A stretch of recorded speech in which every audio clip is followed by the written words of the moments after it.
And so we help students, we want to work with students to plan. So here are some suggestions I have. And I'll wrap this up. I have some more slides that I can send you.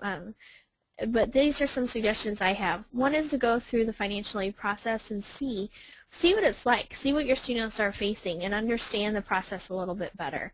Also, get to know local resources, places where students, if they are desperate, can get some money. Our financial aid office provides emergency loans.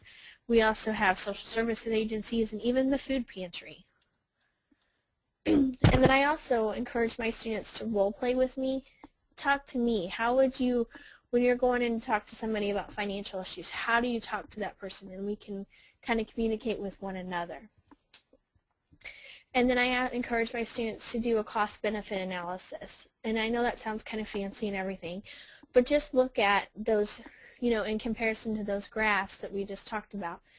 How much money am I going to make next year if I drop out of school? Well, how much money is it going to cost me? But how much money in the long run is everything going to cost me? And then I like to do needs versus wants. What do you really need and where are you going with that? And then with the use of those, write down the last 10 things you spent money on. I like to do a spending diary with my students and encourage them to really look at where they're spending their money, because now with the wonderful use of technology, with the debit cards and everything, I know I don't keep a check registry like I did before the internet was so pervasive.